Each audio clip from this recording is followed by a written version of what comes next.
she woke up. So bear with me, I'm going to read this aloud because it's probably hard for you to read. Tuesday, April 4th. Awake, alive, amnesiac. Doctor told me to keep a journal, said it might help me deal with not remembering. Because this might be temporary, but it might also be permanent. A whole year lost.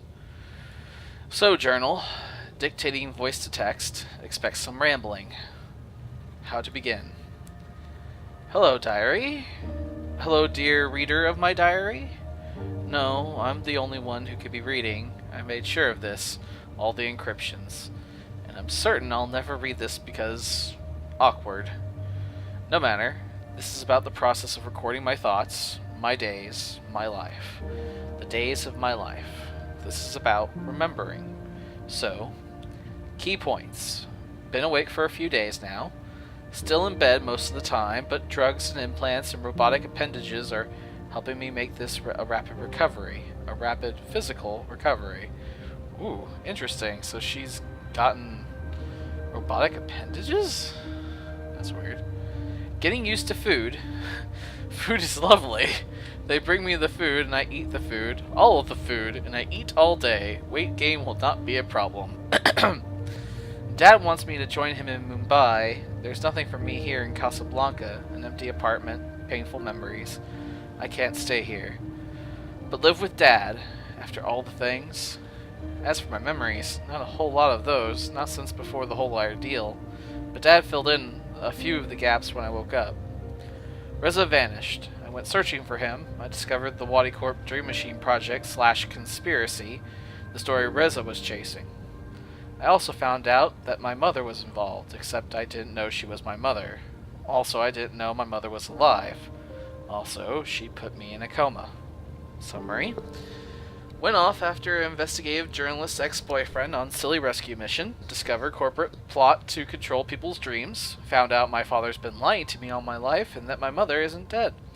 In short, I thwarted a global conspiracy and in return, Mummy Dearest injected me with an experimental drug.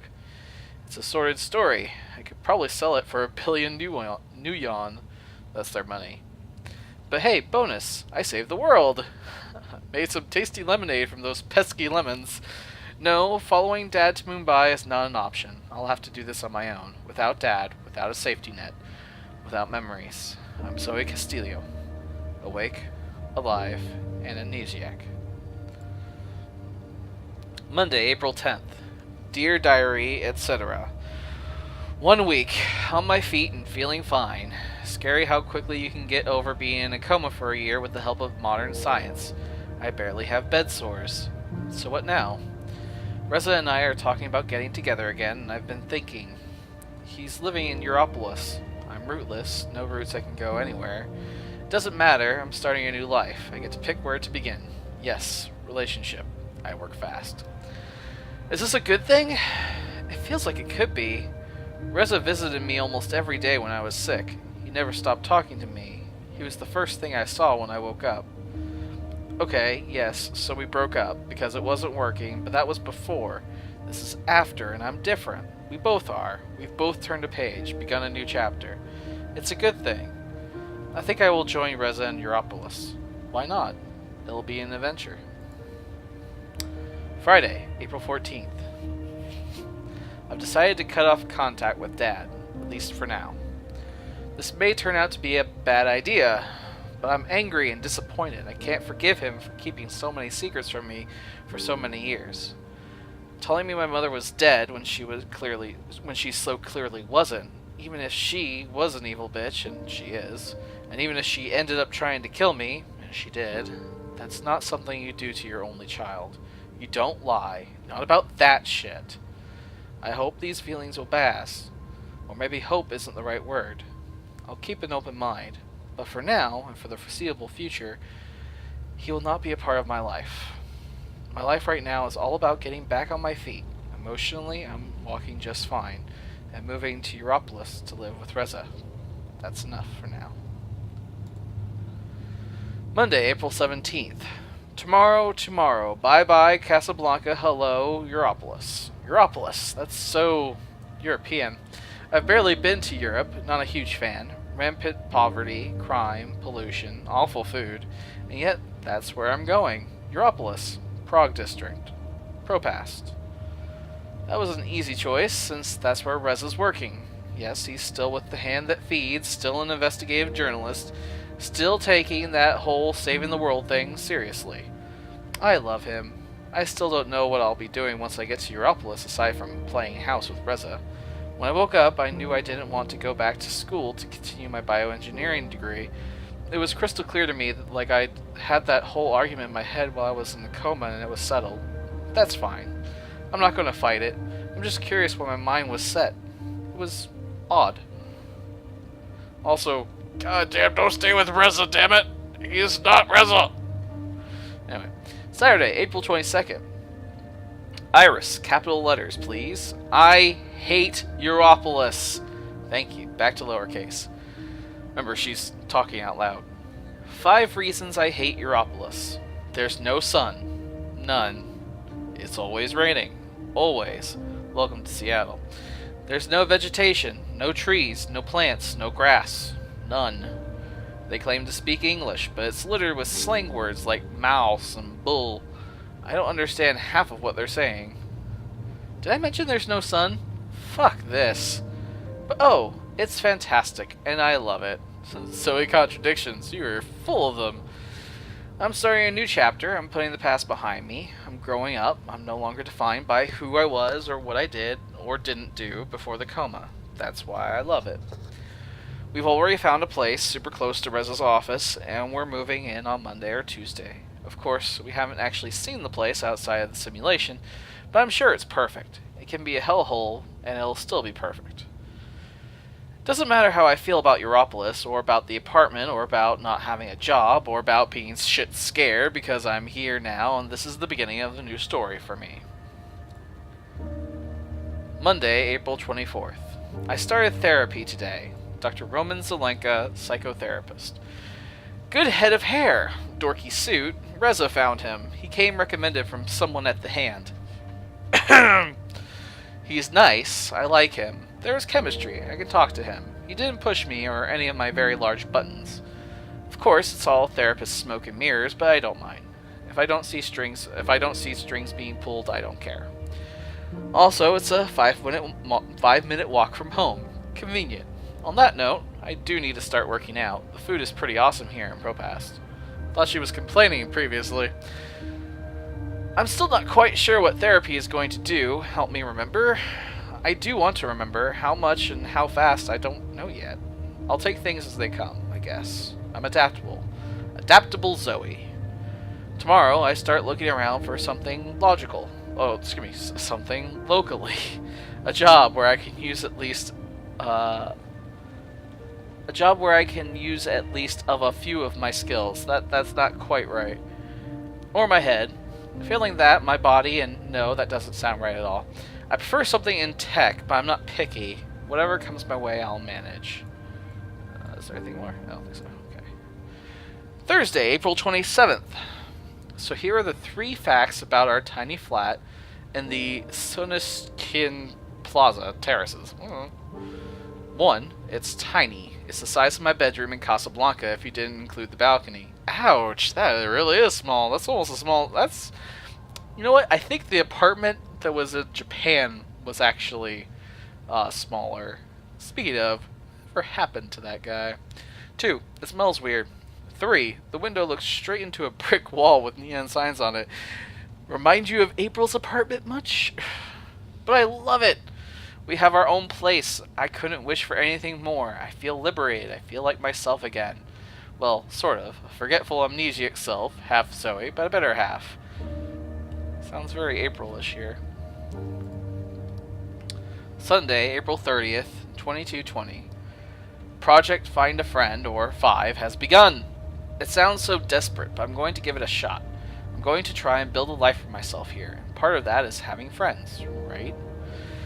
The lady with the food cart outside Dr. Zelenka's office is one of my projects. She's really weird and a bit too intense, but I like her. Nella, was it? Yes, Nella. She's on my list. My list of candidates. Friends candidates.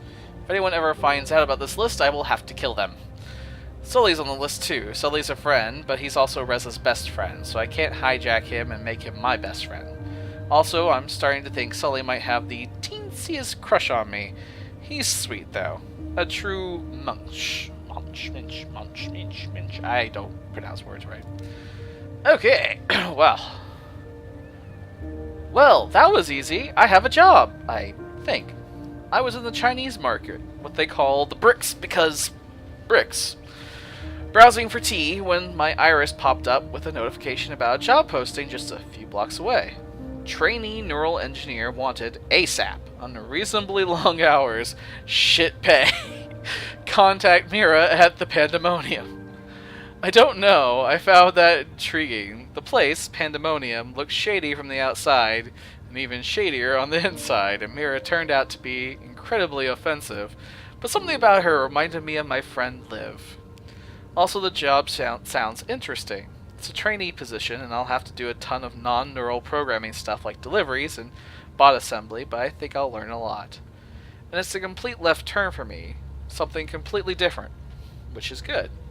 At the same time, it's also like I'm following in Liv's, Olivia DeMarco's footsteps, honoring her memory. She was always trying to teach me, and she kept asking me to start working for her. Of course, back then I lacked the motivation and drive, but now I want to learn. I want to do something with my life. I don't know if this is it, but it's something. We'll see where it goes. Mira didn't really confirm whether I got the job or not, but she also said to stop by at 9 o'clock tomorrow. So, yes? We'll see how that plays out, I guess. Her partner, Whit, didn't say a word when I was there, and Mira kept insulting him, but it didn't look like it bothered him at all. He seems like a gentle giant, but is he mute? He didn't even look at me once. I'm not sure I get him yet. He is huge, though. Massive. A mountain. Speaking of, I'm so sad to hear that Olivia's character is dead. I'm pretty sure she's actually dead, but we'll see what happens. Thursday, June 15th, 2220. I knew I wouldn't be able to keep updating my journal on a regular basis. I'm so predictable and busy. Busy me, busy me. So an update. Yoga for my mind. An exercise in memory. Here goes. 1. Hierapolis is growing on me. Okay, yes, the flat is awful. The ventilation system rarely works. It's hot, smells weird. There's no sunlight and people talk funny. But I like the energy. I like the diversity. Casablanca was like London. Beautiful, stale, prosperous. All shiny metal and glass and polished stone, but never particularly exciting. It's exciting here, and there's history in these streets. Filthy, stinky, crumbling, fading history. But history. There are art galleries and cinemas and 1,000 million food carts. I had a pierogi for lunch, and it was delicious. Sure, there are seedy sex clubs, illegal dream emporiums, and people urinating on the streets, but at least it's genuine urination. Urination with gusto. 2. I like my job. Weird, I know. I'm not using my education at all. I'm starting on the floor, below the floor, in the sub basement. But that's sort of refreshing, liberating. I'm learning a lot. I feel like I'm actually evolving. Maybe in 6 months, a year, I can use my newfound skills to get a good job. But for now, I like this. 3. I've gone political. Oh dear God. So that's pretty weird, I guess. When did Zoe ever care about politics? I hear people say inside their heads, which means I can also read minds now. Awesome! But I both do and don't. Let me explain. Dear Diary, I'm now volunteering for a political campaign. I was browsing the wire looking for things to do locally, and there it was, an ad for a voluntary position assisting the Leah Uminska campaign. Uminska is the mayoral candidate for Unity. Haha. The Europolitan Social Democratic Party. Hey, I thought that's a thing to do, which could also be rewarding and interesting. I read up on Unity's agenda, Uminski's track record, figured they were probably the party I'd vote for, if I voted, which I haven't, and sent in my application. The next day I met Baruti. Baruti is great, more about him later, and 30 minutes later I was a volunteer with a mission. I was political. So why? It's like waking from a slumber, I guess, or, hey, maybe a coma? Before all things, I lived in a protected bubble. I was spoiled, I was bored, I was aimless, I didn't care. But going through what I went through, losing everything and everyone,